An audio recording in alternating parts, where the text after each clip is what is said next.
வணக்கம். ஜூலை மாதம் 16ஆம் நாள் 2025ஆம் ஆண்டு திருவள்ளுவர் ஆண்டு 2056 இன்று புதன்கிழமை.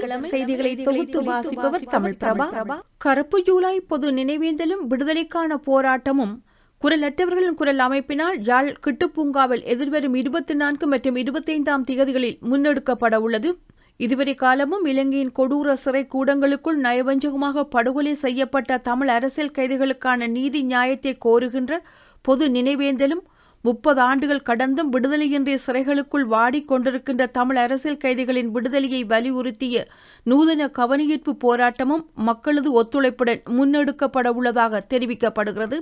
வடக்கில் வலிந்து காணாமல் ஆக்கப்பட்டோர் தொடர்பில் விசாரணை நடத்துவதற்காக இலங்கை மனித உரிமைகள் ஆணைக்குழுவினால் நியமிக்கப்பட்ட 4 குழு யாழ்ப்பாணத்தில் காணாமல் ஆக்கப்பட்ட 281 பேர் குறித்து விவரங்களுடன் சமர்ப்பித்த விசாரணை அறிக்கை 22 ஆண்டுகளுக்கு பின்னர் இப்போது வெளிப்பட்டுள்ளது. அவர்களில் 95% அதிகமானோர் 1996-97ஆம் ஆண்டு கால பகுதியில் யாழ்ப்பாண பிரதேசத்தில் இருந்து சீருடை தரப்பினரால் வலிந்து கடத்தப்பட்டு காணாமல் ஆக்கப்பட்டவர்கள் என்று தெரிய வந்துள்ளது. அவர்களின் முழு பெயர், விபரம், விலாசங்கள் பதிவுகளுடன் இந்த அறிக்கை மூலம் கிட்டி இருப்பதால் அவர்களின் உறவினர்களின் மரபணுக்களை இப்போது செம்மணி புதைகுழியில் மீட்கப்படும் எலும்புக்கூடுகளின் மரபணுக்களோடு ஒப்பிடுவதன் மூலம் அந்த மனித எச்சங்களுக்கு உரியவர்களை அடையாளம் காணக்கூடிய வாய்ப்பு கிட்டலாம் என்று நம்பப்படுகின்றது. செம்மணி மனித புதைகுழியில் இருந்து அகழ்ந்து மீட்கப்படுகின்ற எலும்புக்கூடுகள் அவற்றை அடையாளம் காண்பதற்கான ஒரு திருப்பு முனையாக இந்த விசாரணை அறிக்கை விவரம் அமையும் என்று கருதப்படுகின்றது.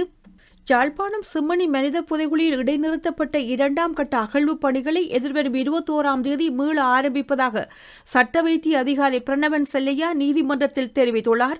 செம்மணி மனித புதைகுழி தொடர்பான வழக்கு நேற்று யாழ் நீதவான் நீதிமன்றத்தில் நீதவான் ஆனந்தராஜா முன்னிலையில் எடுத்துக் கொள்ளப்பட்டது. இதன்போது செம்மணி மனித புதைகுழியில் இருந்து இதுவரை 65 எண்பு தொகுதிகள் முழுமையாக அகழ்ந்து எடுக்கப்பட்டுள்ளன எனவும் தடயவியல் அகழாய்வு தளம் 1 63 எண்பு தொகுதிகளும் தடயவியல் அகழாய்வு தளம் 2 2 எண்பு தொகுதிகளும் என மொத்தமாக 65 எண்பு தொகுதிகள் அகழ்ந்து எடுக்கப்பட்டுள்ளன என்று வெளிப்படுத்தியுள்ளார்.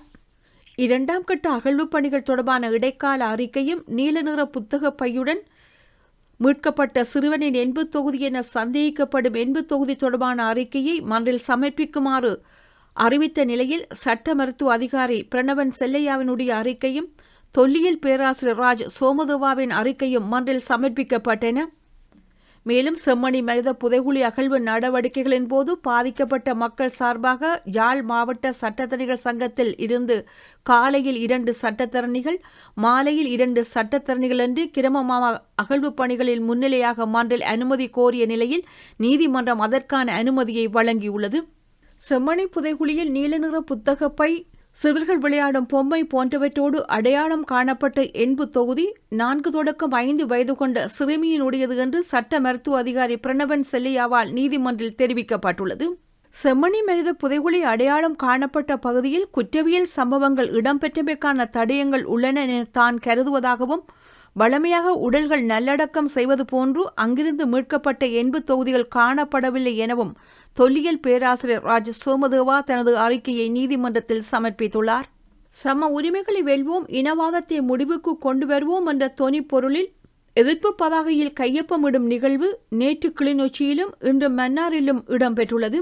இதன்போது காணாமல் ஆக்கப்பட்ட அனைவருக்கும் நீதி வழங்கு, இன்னொரு அடக்குமுறை சட்டங்கள் வேண்டாம், பயங்கரவாத தடை சட்டத்தை உடனடியாக ரத்து செய், அனைத்து தேசிய இனங்களுக்கும் சம உரிமைகளை உறுதி செய்யும் அரசியல் அமைப்பிற்காக போராடுவோம் உள்ளிட்ட கோரிக்கைகளை முன்வைத்து எதிர்ப்பு பதாகையில் கையொப்பம் சேகரிக்கப்பட்டுள்ளது.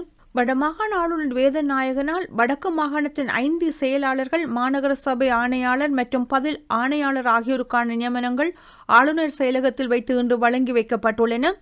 உற்பத்தி திறன் செயல்பாட்டின் மூலமாகவும் மாணவர்களின் வளமான ஒளிமயமான எதிர்கால வாழ்க்கைக்கு துணை நின்றவர் என்ற பெருமையினை அதிபர், ஆசிரியர்கள் பெற்றுக்கொள்ள வேண்டும் என்பதே தனது எதிர்பார்ப்பு என தேசிய உற்பத்தி திறன் விருதுகள் பாடசாலை பிரிவு போட்டிக்கான விண்ணப்பம் மற்றும் அளவுகோல்களை தெளிவுபடுத்தும் செயல் அமர்வு யாழ் மாவட்ட அரசாங்க அதிபர் திரு மருதலிங்கம் பிரதீபன் தலைமையில் இடம்பெற்ற பொழுது இவ்வாறு தெரிவித்துள்ளார்.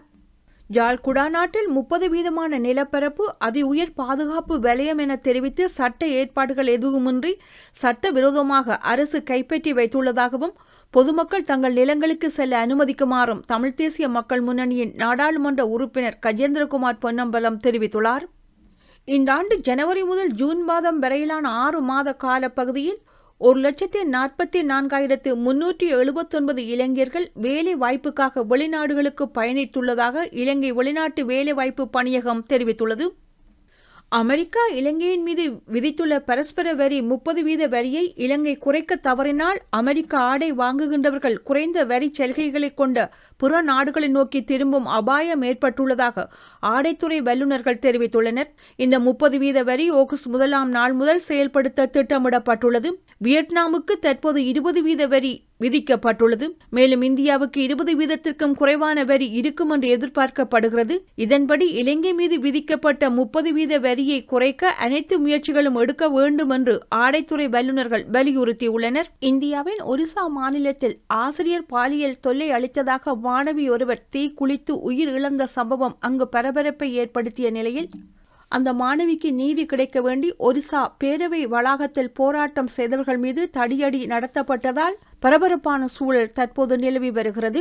இந்திய தலைநகர் டெல்லியில் 5 பிரபல பள்ளிகளுக்கு ஒரே நாளில் வெடிகுண்டு மிரட்டல் விடுக்கப்பட்ட சம்பவம் பெரும் அதிர்ச்சியை ஏற்படுத்தியுள்ளது.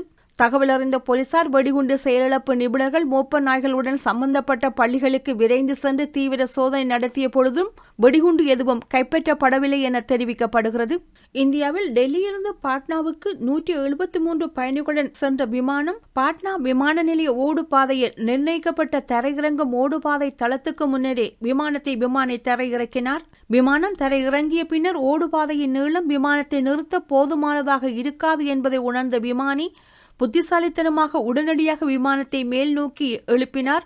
மீண்டும் வானை நோக்கி பறந்த விமானம் 2 முதல் 3 முறை வட்டமடித்து சிறிது நேரம் கழித்து பாதுகாப்பாக ஓடுபாதையின் தரையில் இறங்கியது.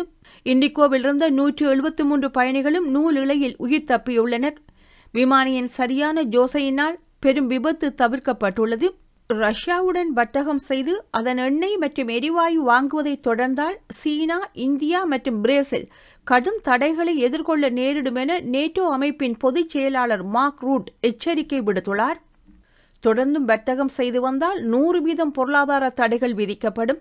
இந்த 3 நாடுகளின் தலைவர்கள் விளாடிமிர் புடினை அழைத்து தீவிரமான அமைதி பேச்சுவார்த்தைகளுக்கு அழுத்தம் கொடுக்க வேண்டும் என கூறியுள்ளார்.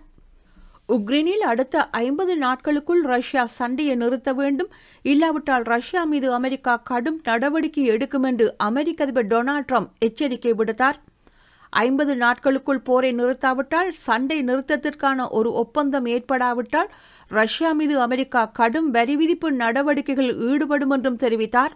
இந்நிலையில் ரஷ்யா மீதான எந்தவித பொருளாதார தடைகளையும் வரி விதிப்பு நடவடிக்கைகளையும் எதிர்கொள்ள ரஷ்யா தயாராக இருப்பதாக தெரிவிக்கப்பட்டுள்ளது.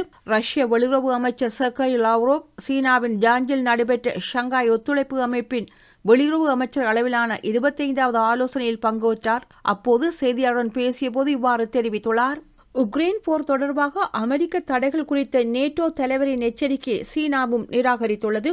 நெருக்கடியிலிருந்து வெளியேறுவதற்கான ஒரே வழி உரையாடல் மற்றும் பேச்சுவார்த்தைகள் மட்டுமே என்று சீனாவின் வெளியுறவு அமைச்சக செய்தி தொடர்பாளர் லின் ஜோன் பெய்ஜிங்கில் நடந்த செய்தியாளர் கூட்டத்தில் தெரிவித்துள்ளார். மேலும் சீனா ஒருதலைப்பட்ச தடைகளையும் நீண்ட ஆயுத அதிகார வரம்பையும் எதிர்க்கிறது. வரி போர்களில் வெற்றியாளர்கள் இல்லை, வற்புறுத்தலும் அழுத்தமுமே எதற்கும் வழிவகுக்காதென்றும் தெரிவித்துள்ளார். லெபனான், சிரியா ஆகிய நாடுகளின் மீது இஸ்ரேல் ராணுவம் தாக்குதல் நடத்தியுள்ளது. நாட்டின் வடக்கெல்லையை பாதுகாத்துக் கொள்ளும் வகையில் இந்த தாக்குதல்களை இஸ்ரேல் நடத்தியுள்ளது. இஸ்ரேல் இன்று சிரியாவின் அரசு கட்டிடங்களை குறிவைத்து தாக்குதல் நடத்தியுள்ளது. அதுபோலவே லெபனானின் பேக்கா பள்ளத்தாக்கில் குண்டுவீசி தாக்குதலில் ஈடுபட்டனர். ஹிஸ்புல்லா ஆயுத படையினருக்கு ஆதரவு அங்கு அதிகம் உள்ளதால் அப்பகுதியை இஸ்ரேல் குறிவைத்துள்ளது. இதற்கிடையே இஸ்ரேல் பாதுகாப்புத்துறை அமைச்சர் காட்ஸ் கூறுகையில், ஹிஸ்புல்லாக்களுக்கும் லெபனான் அரசுக்கும் இஸ்ரேல் விடுத்துள்ள தெளிவான செய்திதான் இந்த தாக்குதல் என்று கூறியுள்ளார். சிரியா மற்றும் லெபனான் பிரதேசங்கள் மீதான இஸ்ரேலின் தொடர்ச்சியான தாக்குதல்களை எகிப்து கண்டித்துள்ளது. அவை 2 நாடுகளின் இறையாண்மையை மீறுவதாகவும் சர்வதேச சட்டத்தை மீறுவதாகவும் இருப்பதாக அது தெரிவித்துள்ளது. கனடிய பிரதமர் மாக்கானி செவ்வாய்க்கிழமை அமெரிக்காவுடன் கூடிய வர்த்தக ஒப்பந்தத்தில் சில வரிகள் இருக்கலாம் என்று பகிரங்கமாக ஒப்புக்கொண்டுள்ளார். இதேவேளை டொனால்ட் ட்ரம்ப் நிர்வாகத்துடன் கூடிய வர்த்தக ஒப்பந்தத்தில் மாக்கானி கடுமையான அணுகுமுறையை எடுக்க வேண்டுமென்று பெரும்பாலான கனடிய மக்கள் விரும்புவதாக ஒரு புதிய கணக்கெடுப்பு தெரிவித்துள்ளது. அமெரிக்க அதிபர் டொனால்ட் ட்ரம்ப் கடந்த வாரம் ஆகஸ்ட் 1 முதல் கனடிய பொருட்களுக்கு 35% வரிகள் விதிக்கப்படும் என்று கூறினார். இது 2 நாடுகளுக்கும் இடையிலான வர்த்தக ஒப்பந்தத்திற்கான காலக்கெடு ஆகும். கனடாவில் காட்டுத்தீ பற்றிய நிலைமை குறித்து விவாதிக்க கனடிய பிரதமர் மாக்கானி குழு ஒன்றை சந்திக்க உள்ளார். நாடு முழுவதும் நடந்து வரும் காட்டுத்தீ நிலைமை மிகவும் ஆபத்தாக இருப்பதாக தெரிவிக்கப்படுகிறது. மே மற்றும் ஜூன் மாதங்களில் உச்சத்தை எட்டிய காட்டுத்தீ அவைக்கு பதிலளிக்கும் விதமாக மாக்கானி ஒரு மாதத்துக்கு முன்பு அமைச்சர்கள் மற்றும் மூத்த அதிகாரிகள் குழுவை கூட்டியிருந்தார். இப்பொழுது மீண்டும் அந்த சந்திப்பு நடைபெற இருக்கின்றது. மனிடோபாவில் தற்போது 6000க்கும் மேற்பட்ட மக்கள் தங்கள் வீடுகளை விட்டு வெளியேறியுள்ளார்கள். சஸ்கெச்சுவானில் தீப்பரவல் காரணமாக பல சமூகங்களைச் சேர்ந்த 1000 குடியிருப்பாளர்கள் வெளியேற்றப்பட்டுள்ளனர். இத்துடன் செய்திகள் நிறைவு பெறுகின்றன. நன்றி. தமிழகம் நாமக்கல் நகரில் மிக பிரமாண்டமாக ஃப்ரீ எலக்ட்ரிக் வெஹிக்கிள் மின்சாரத்தில் இயங்கும் வாகனங்கள் ஜோய் பைக் வாங்க நாடுங்கள். ஸ்ரீ எலக்ட்ரிக் வெஹிக்கிள் குறைந்த வட்டி வீதம், ஃபைனான்ஸ் வசதி, சுலப தவணை வசதி, 1 வருட சர்வீஸ் இலவசம். விரைவில் எதிர்பாருங்கள். ஜோய் பைக்ஸுடன் மின்சாரத்தில் இயங்கும் கார், ஓட்டோ வாகனங்கள். ஸ்ரீ எலக்ட்ரிக் வெஹிக்கிள்ஸ் இலக்கம் 6/1093 கரமத்தி வீதி, MS உதயமூர்த்தி பள்ளி அருகில், போதுப்பட்டி, நாமக்கல், தமிழகம். Sri electric vehicle.